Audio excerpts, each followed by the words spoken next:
Suwon, and today I'm at the Hwaseong Fortress right in the middle of Suwon city, located to the south of Seoul.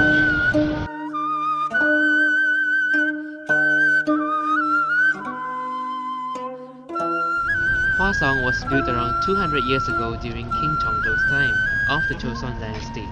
King Jeongjo apparently built this fortress to prepare for a move of the capital from Seoul to Suwon, a new city which the king believed that has the potential to grow into a new and prosperous capital due to its strategic geographical location.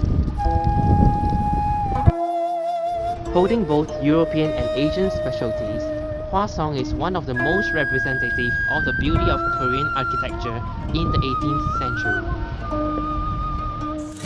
So what are you waiting for? Let's hit the road and discover Hwaseong with me. Go!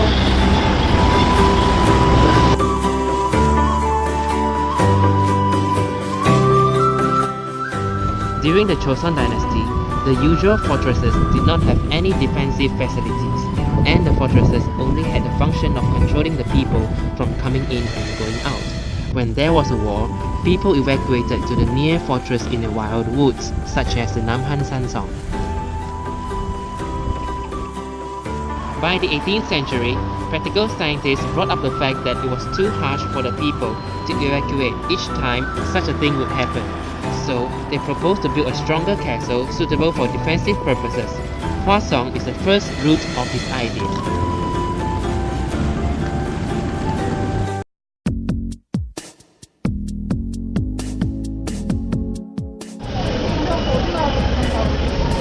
The main gate right behind of me, called Haenggung, holds much beauty and tradition of the Joseon Dynasty.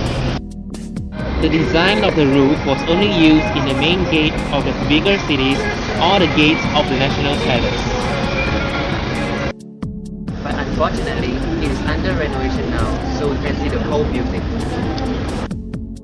Hwaseong is a semicircle shaped additional wall to the gates. Another wall in front of the gate that enhances the defensive ability of the fortress.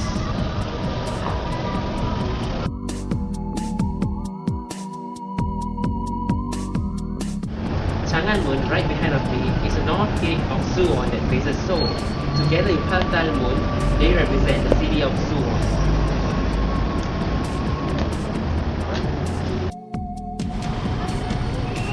They are both camouflaged with gun holes. From as it is, Moon is a masterpiece made out with the traditional Joseon Dynasty architectural design, the techniques of Japan and China, and the science of the Western world.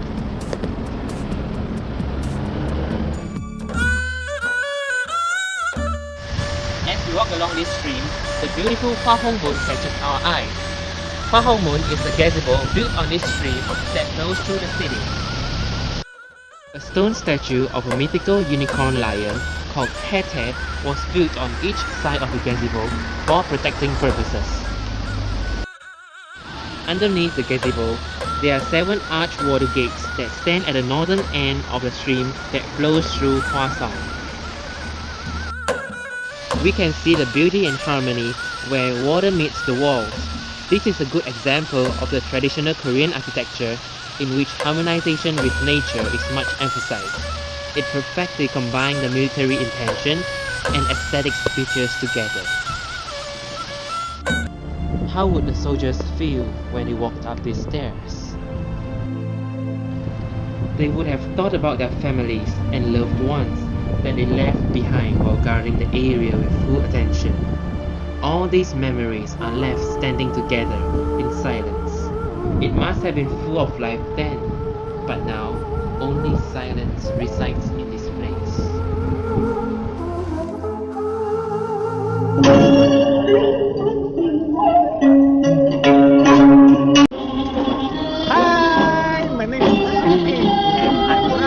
Of Hwaseong Haenggung, a palace with 33 buildings and 557 rooms used as a government office. Let's go! As the word Gyeonggi stands for palace, it was sometimes used as the king's temporary residence and was also used as a governmental office. King Jeongjo passes this place whenever he went to his father's grave and whenever he had to make an important decision to make his country strong and prosperous. The filial heart of King Jeongjo towards his father sets a good example to the descendants, teaching us the root of humanity. And now we are here at top of Palda Mountain. As you can see, there is a beautiful pavilion with the name of Hwaseong. The pavilion is not that high, but its geographical position makes it possible to examine all districts around the mountain with ease.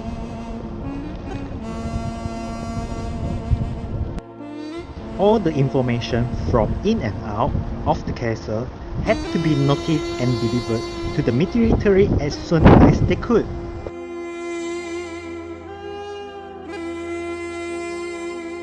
The building beside Hwaseong is called Sonondae, a place used to set bows. Bows for discharging several arrows at one time was set on this tablet, and the shape of the upper walls tell us that the archers were positioned here.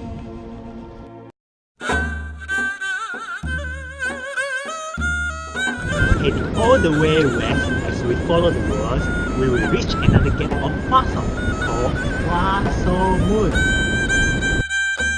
This is the gate that leads west and north. The outer fortress is open on one side to enable the variety of military tactics.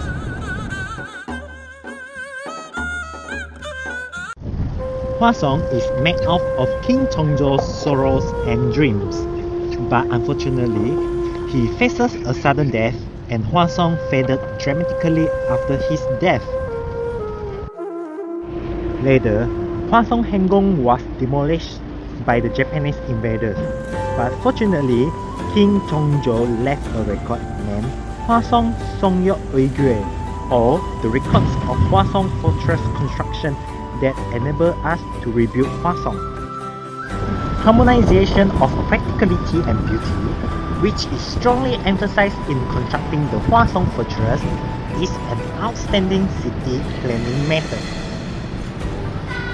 Practicality, aesthetics, and simplicity blend together, making this a cultural tradition that should be learned by modern architecture.